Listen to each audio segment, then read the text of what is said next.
जय श्री राम। राधे राधे। जय श्री कृष्ण। हर हर महादेव। शंभो। नमो भगवते ब्रह्म वासुदेवाय नमो नमः। जय गुरुदेव की जय हो।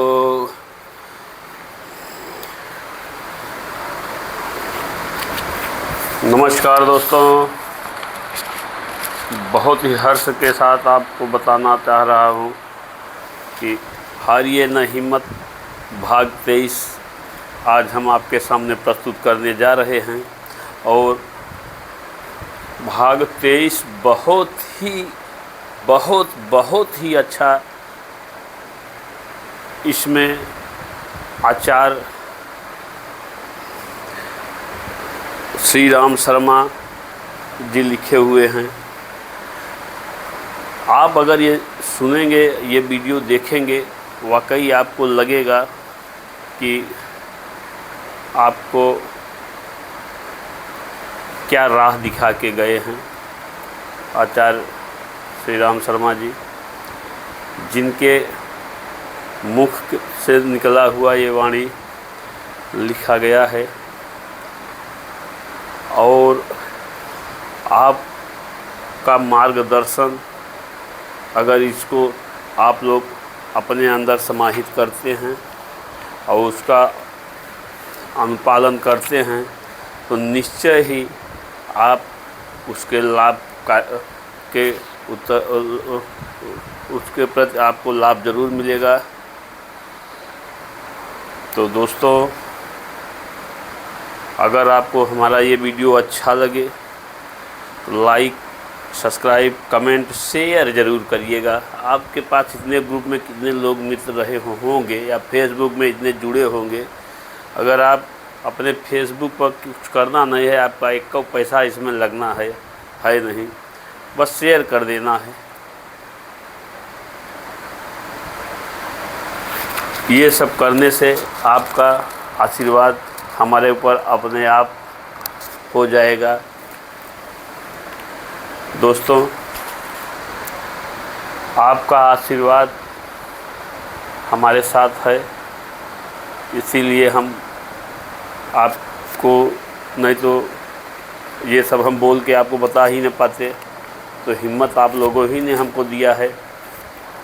ये जो हिम्मत है अच्छे कार्य के लिए है और इसके लिए हम आपको बहुत बहुत आभारी रहेंगे आपके प्रति। दोस्तों, देर न करते हुए पहले विषय पे आते हैं, फिर इसके बाद बात करते हैं आपसे। तो हारिए न हिम्मत भाग 23 प्रस्तुत है आपके सामने। देखिए, आदमी की मन स्थिति क्या होती है। दुर्बल आदमी, कमज़ोर आदमी, शरीर से नहीं कह रहे हम, आर्थिक ढंग से या पिछड़े वर्ग से, यहाँ हम जात के बात नहीं कर रहे हैं। पिछड़ा वर्ग मतलब गरीब। हम यहाँ गरीबी की बात कर रहे हैं, अमीरी और गरीबी की बात कर रहे हैं। मैं वर्ग की, किसी वर्ग की बात मैं नहीं कर रहा हूँ, नहीं करना चाहूँगा। हर आदमी एक बराबर है, सारे लोगों में खून एक है। गलत कार्य न करो। गलत सही ये दो अलग अलग पहलू हैं। आप गलत करोगे तो आपकी तुलना हम अच्छे लोगों से कर नहीं सकते, तो यहीं पे अलगाव हो जाता है। सही और गलत, सिर्फ अलगाव यही है मनुष्य के अंदर। सही कौन है, गलत कौन है, अच्छे आदमी, बुरे आदमी। इसी के कारण ये सब बने हुए हैं। कोई किसी की हत्या कर रहा है, कोई कुछ कर रहा है, तो यहीं पे अलगाव हो गया है। इसी से संबंधित ये भाग 23 में है। क्या करे, परिस्थितियां हमारे अनुकूल नहीं हैं। अब देखिए, मनुष्य क्या सोचता है।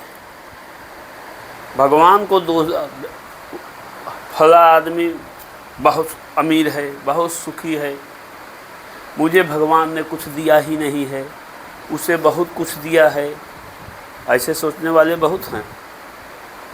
तो क्या करें, परिस्थितियां हमारे अनुकूल नहीं है, कोई हमारी सहायता नहीं करता, कोई हमारी सहायता नहीं करता, ये सोचते हैं लोग। अब देखिए, कोई मौका नहीं मिलता, मतलब आगे बढ़ने के लिए मुझे कोई मौका नहीं मिलता। सब मौका फलाने को मिल जाता है, ढकाने को मिल जाता है, उनको मिल जाता है। ऐसे ऐसे सोच के लोग हैं समाज में। क्या करे, परिस्थितियाँ हमारे अनुकूल नहीं है ना। हमारी परिस्थिति आएगी तब हम देखेंगे। हमारे अनुकूल परिस्थिति नहीं है दोस्त, परिस्थिति बनाई जाती है। ईश्वर किसी के साथ अन्याय नहीं करता, सबको। अब यही समझ लीजिए, एक स्कूल में इतने बच्चे पढ़ते हैं, उसमें कोई डीएम बन गया, कोई कुछ बन गया, कोई कुछ बन गया। अब एक बराबर तो होते नहीं। तो ईश्वर, अब स्कूल देखिए, सबको एक बराबर दिया गया है, मास्टर वही हैं, पढ़ाई वही सबको जा रहा है, तो उसी में किसी को याद हो जाता है, किसी को नहीं हो जाता। ईश्वर किसी के साथ अन्याय नहीं करते, भेदभाव नहीं करते, ये आप गांठ बांध लो। सबको एक बराबर देते हैं। अब उसमें से आपका प्रारब्ध क्या है और उनका प्रारब्ध क्या था, तो यहाँ तो प्रारब्ध वाली बात आ गई। भाई वो इतना आगे बढ़ रहे हैं तो उनका प्रारब्ध अच्छा होगा, आप जो किए होंगे उसका फल पा रहे हैं। तो यहाँ ईश्वर को दोष देना कतई ठीक नहीं है। अपने अंदर देखो, मैं क्या हूँ, मैं क्या कर सकता हूँ, मैं क्या कर रहा हूँ। ये सब शिकायत निरर्थक है। जो लोग सोचते हैं, ये शिकायत करते हैं, ये सब शिकायत निरर्थक है। अपने दोषों को दूसरे पर थोपने के लिए हम इस प्रकार की बातें, अपने दिल जमाई, इस प्रकार की निरर्थक बातें दूसरे के ऊपर थोपने के बजाय अपने दिल जमाई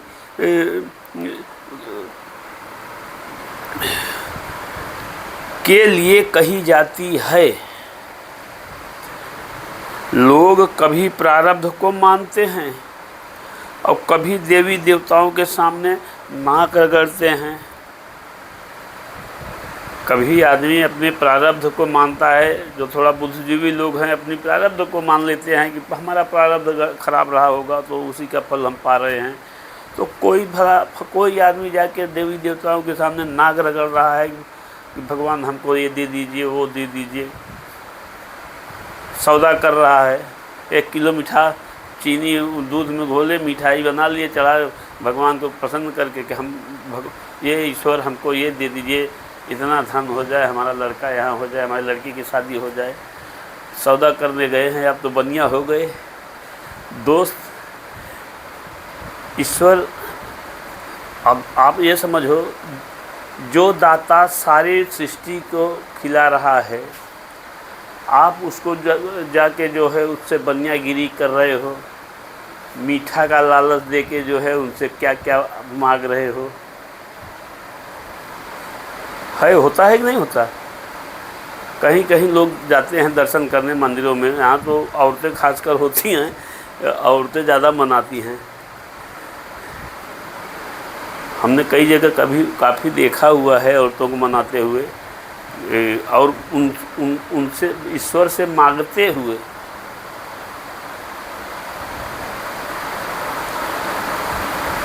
तो दोस्तों, कहने का मतलब है, अपने ऊपर विश्वास रखो, अपने ऊपर विश्वास करो। आपको अपने ऊपर विश्वास करना पड़ेगा। दूसरों को सुखी देखकर परमात्मा के न्याय पर उंगली उठाने लगते हैं। अब समझिए, दूसरे को सुखी देख के परमात्मा पे उंगली उठाने लगते हैं कि हमारे साथ न्याय नहीं कर रहे हैं परमात्मा, और उनको पूरा धन धान से भरपूर भर दिए हैं, एकदम सुखी हैं। मैं दुखी का दुखी ही हूँ। आपने कभी सोचा कि आप क्यों दुखी हैं? नहीं सोचा। अब यहीं आप ले लीजिए, भारत पाकिस्तान एक साथ स्वतंत्र हुआ था। भारत कहाँ है, पाकिस्तान कहाँ है, और लमसम चाइना भी उसी समय जो है हुआ था। और चाइना कहाँ है, भारत कहाँ है, पाकिस्तान कहाँ है, बांग्लादेश कहाँ है, तुलना कर लीजिए। तो इन सब से आपको ऊपर उठना है, सोच को ऊपर उठाना है। आप अपने को सोचो, मैं क्यों नहीं आगे बढ़ सकता, मेरी क्या गलती है, मैं कहाँ गलती कर रहा हूँ। गलती आप ही की है। अब ये खोजना है कि आप गलती कहाँ कर रहे हो, वो गलती को सुधारा कैसे जाए। ईश्वर ने तो सबको बराबर दे दिया। अब आप उससे आगे बढ़ो कि ना बढ़ो, मत बढ़ो, दूसरा कोई फ़ायदा लेके आगे बढ़ जा रहा है। तो ईश्वर के ऊपर उंगली नहीं उठाना है। अपने अंदर आत्मविश्वास, अपने अंदर देखो कहाँ गड़बड़ी है, उसको ठीक करो। पर यह नहीं देखते कि जिस परिश्रम से इन सुखी लोगों ने अपने काम पूरे किए हैं, क्या वह हमारे अंदर है। वही मैं जो बता रहा हूँ, वो किस ढंग से आगे बढ़े हैं। आप अपने अंदर देखो कि क्या वो हमारे अंदर है कि मैं भी आगे बढ़ सकता हूँ इन लोगों की तरह। वो देखो, ईश्वर किसी के साथ पक्षपात नहीं करता। ईश्वर किसी के साथ पक्षपात नहीं करता। उसने वह आत्मशक्ति सबको मुक्त हाथों से दिया है। वह आत्मशक्ति मुक्त हाथों से सबको एक साथ दिया है, जिसके आधार पर उन्नत की जा सके। हर मनुष्य के अंदर कुंडलिनी होता है, और उस कुंडलिनी को जागृत सब नहीं कर पाते, कोई कोई कर लेता है। अपार शक्ति होती है आपके अंदर ही, ये कुंडलिनी होती है, हर आदमी के अंदर होता है। उसको जगाना पड़ता है। बहुत कठिन तपस्या है इसको जगाने के लिए। जिसकी कुंडलिनी जाग गई, भूत भविष्य वर्तमान सब कुछ उसको पता होता है, जिसकी कुंडलिनी जाग गई।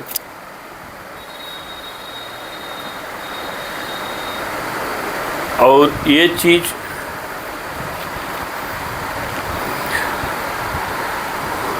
आचार्य श्री राम शर्मा जी का कुंडलिनी जागृत हुआ था। उसी के कारण उन्होंने अकेले दम पर इतने संस्थाएं खोला है, जिसके कारण आज सब उनका अनुसरण करके इतने आगे बढ़ रहे हैं। अभी आप शांति को चले जाइए, तो वहाँ का दिव्य स्थान आपको लगेगा कि हम बहुत ही अच्छी जगह, रमणीय स्थल पे आ गए हैं, अब हमको कहीं जाने की मन नहीं करता। तो ये सब शर्मा जी की देन है। उन्होंने इतना महान पुरुष थे, वो कुंडलिनी उनकी जागृत हुई थी। दोस्तों, भाग 23 अगर आपको कुछ सीख मिली हो, देखिएगा ज़रूर। ईश्वर को अगर आप भी या कोई भी ये सब सोचता हो, ईश्वर को दोष देता हो कि वो आगे हैं, मुझे मेरे साथ ईश्वर अन्याय नहीं किए हैं, मेरे साथ अन्याय किए हैं, ये बहुत गलत है। अब से आप अपने अंदर झाँको, कमी कहाँ है, उस कमी को निकालो। ईश्वर सबको एक बराबर एक तराजू से तौलता है। उसके तौल में, उसके तराजू में डाणी नहीं होती कि किसी का घटा दिया, किसी का बढ़ा दिया।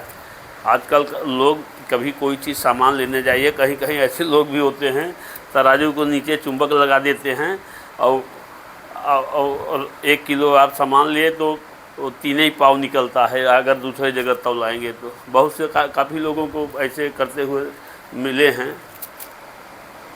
तो ईश्वर जो है, उनका तराजू एक पसघा तक जो है इधर उधर नहीं होता, एक बराबर सारे लोगों को देते हैं।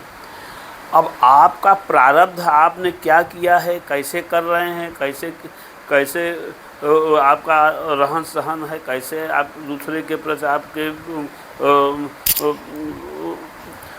प्रति आपका आचरण कैसा है, सारा कुछ मायने रखता है।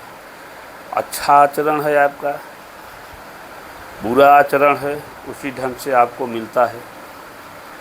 दोस्तों, दो ज़मीन, दो जगह, दो खेतों में आप किसान वही बीज दोनों लोग एक साथ बोए हैं, वही अगल बगल खेत है।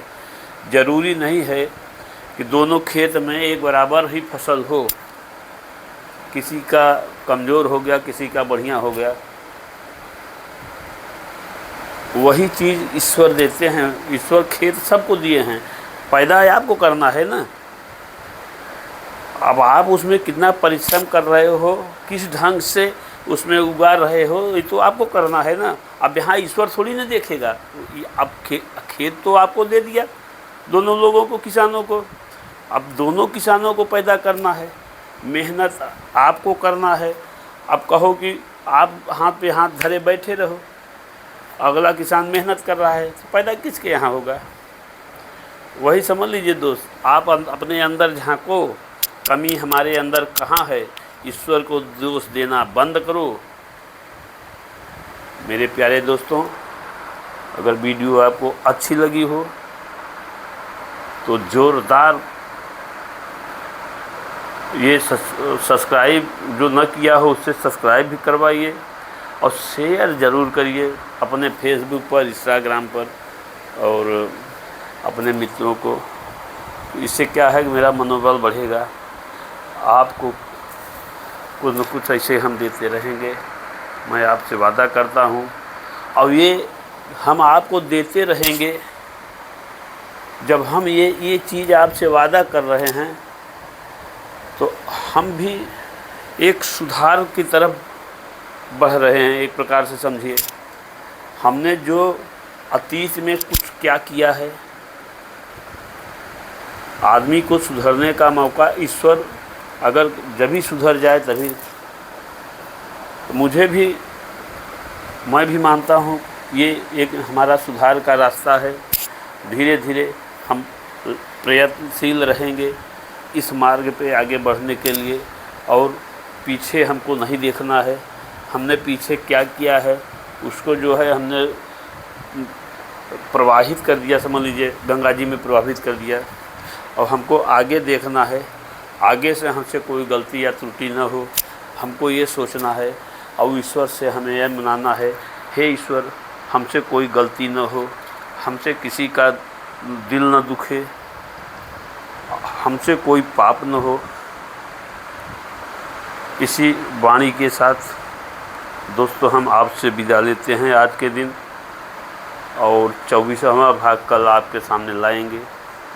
तब तक के लिए दोस्तों नमस्कार। जय श्री कृष्ण, राधे राधे, जय श्री राम, हर हर महादेव, शंभो।